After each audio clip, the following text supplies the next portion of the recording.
Dia adalah kakak kandungku. Ialah yang ingin membunuhmu. Baiklah, jika Kakanda tidak percaya, Adinda rela mati untukmu. Tapi Kakanda harus tahu, jika air sungai ini bening dan mewangi, maka Adinda tidak bersalah. Namun, jika air sungai ini kotor dan berbau busuk, maka Adinda siap dihukum.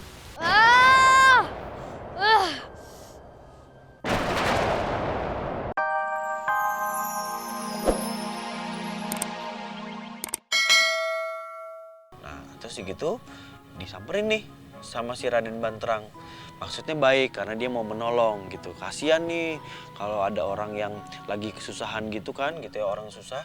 Nah tadinya dia pengen ngasih makan, pengen ngasih uang gitu. Adik-adik suka nggak ngasih minta-minta uang? Hah? Suka? Suka nggak? Ah kamu kok nggak suka? Hah? Adik-adik harusnya ya, kalau misalnya adik-adik di jalanan nih ya, terus ketemu sama orang yang lagi susah nih, kayak misalkan tukang minta-minta, terus tadi apa, orang ngemis gitu, itu dikasih uang. Kalau bisa nggak punya uang, adik-adik kasih tuh, kan di tempat makanan adik-adik suka ada kue, ya, kasih sama mereka ya. Nah, oke, diterusin lagi nih. Jadi Raden Banterangnya ceritanya lagi ngedatengin si Rupaksa ini. Nah, terus tiba-tiba si Rupaksa ini bilang sama si Raden Banterang. Dia bilang, "Hei, Raden Banterang." Wah, kaget. Ternyata kok si Rupaksa ini tahu namanya Raden Banterang gitu kan. "Loh, kamu tahu dari mana nama aku?" Wah, tapi nggak dijawab nih sama Rupaksa. Terus gitu, "Kamu memang siapa namanya?" "Aku adalah Rupaksa," dia bilang gitu.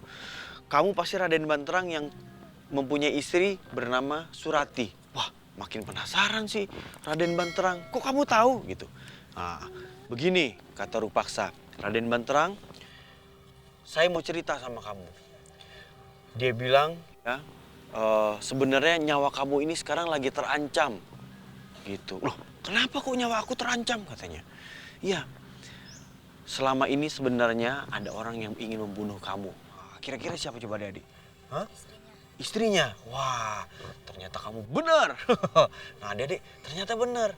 Jadi si Rupaksa bilang, yang mau ngebunuh kamu itu sebenarnya si Putri Surati, katanya gitu. Ah, nggak percaya Raden Banterang, karena dia bilang nggak mungkin.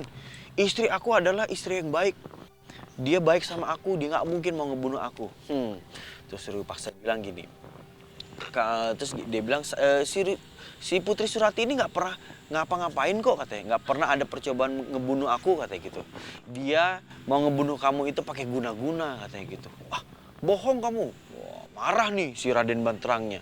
Gini, terus akhirnya si Rupaksa bilang, "Raden Banterang, kamu jangan marah dulu. Kamu buktiin aja kalau istri kamu ini ternyata jahat dan dia pengen ngeguna-gunain kamu." Tahu nggak guna-guna apa? Jadi orang ya yang suka nyakitin orang itu pakai ilmu hitam.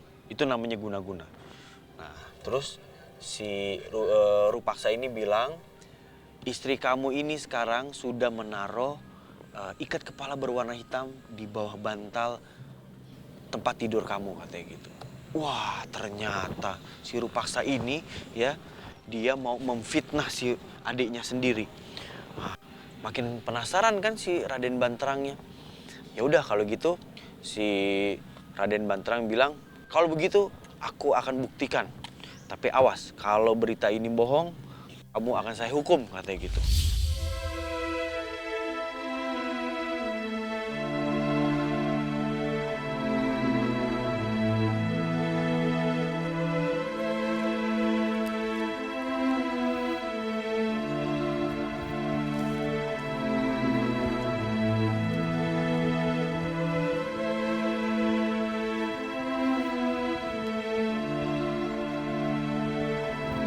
Hei, kenapa engkau di sini? Saya haus.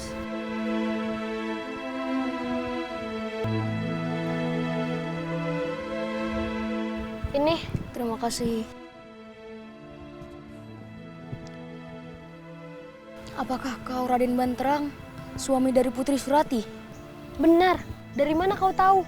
Hati-hatilah engkau, karena istrimu sedang merencanakan sesuatu untuk membunuhmu. Dia akan mengguna-gunaimu dengan ikat kepala yang ada di bawah bantalnya. Tidak mungkin. Tidak mungkin. Tidak mungkin. Kemana dia?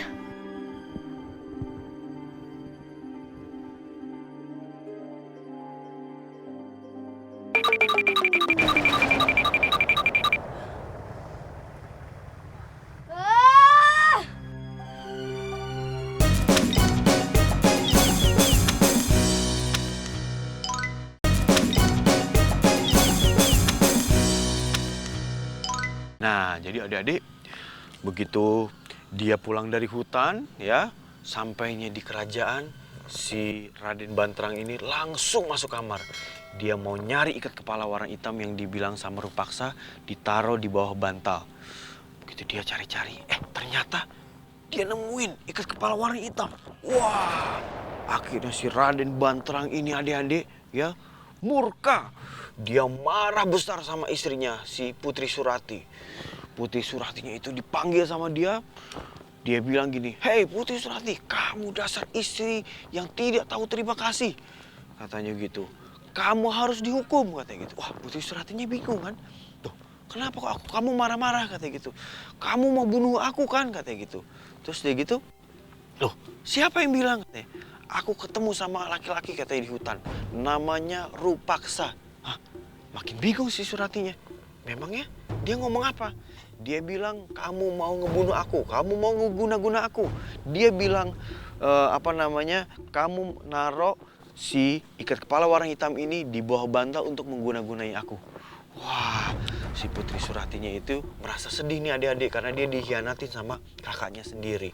Nah, tapi karena si Raden Banterangnya ini udah marah besar ya, akhirnya si putrinya ini nih udah langsung ditarik sama Raden Banterang. "Pokoknya kamu harus aku hukum," katanya gitu.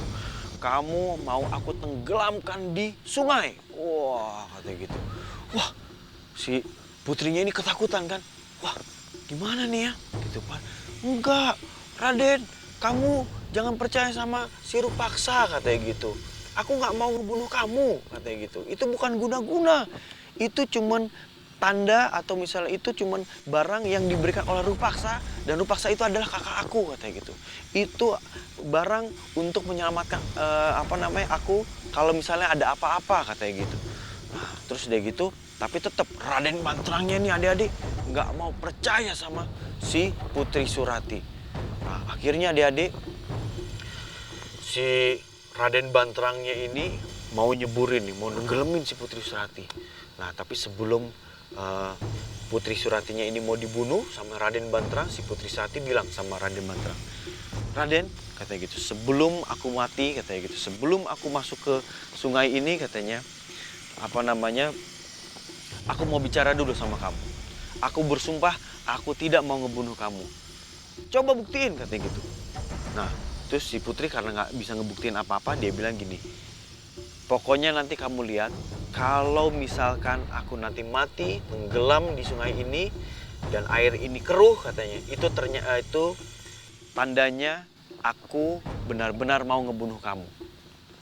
Ya, jadi ternyata aku bohong. Tapi kalau misalnya sungai ini berubah menjadi jernih dan wangi, maka kamu salah," katanya gitu. "Jadi yang benar adalah aku tidak berbohong. Aku tidak mau ngebunuh kamu."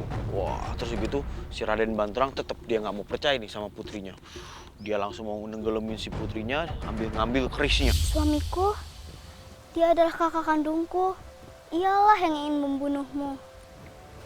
Baiklah, jika Kakanda tidak percaya, Adinda rela mati untukmu.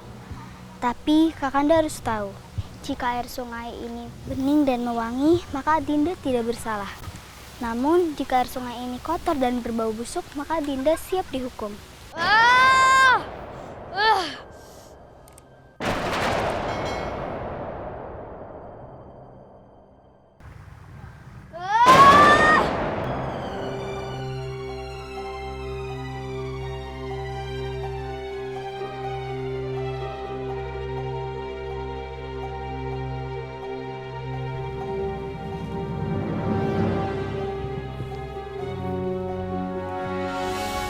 Ternyata istriku benar, dan dia tidak bersalah.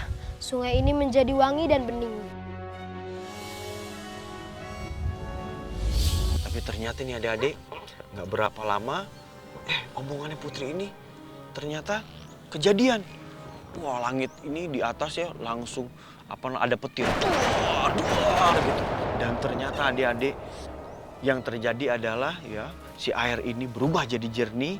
Udah gitu airnya ini baunya harum, wangi. Nah, makanya ya nama Banyuwangi itu awalnya dari sini. Jadi ternyata adik-adik si Raden Banterang ini ya salah dia. Dia nyangkain putrinya atau istrinya itu mau ngebunuh dia. Nah, semenjak kejadian itu si Raden Banterang menyesal sekali. Wah. Nah, ceritanya selesai deh adik-adik. Akhirnya lahirlah nama Banyuwangi. Nah, adik-adik ya, kalau kita ngedengar cerita tadi, tandanya nih adik-adik ya, kalau misal di sekolah punya sahabat, terus punya kakak gitu, itu ya adik-adik nggak boleh mengkhianati mereka ya. Nah, pokoknya nggak boleh ngebohongin orang tua, nggak boleh ngebohongin temennya. Nah, kita kalau misal sama kakak atau sama adik itu harus saling percaya. Terus kalau sama sahabat juga sama, harus saling percaya. Ya, ceritanya udah selesai, istirahatnya udah cukup, sekarang kita main bola lagi. Yuk!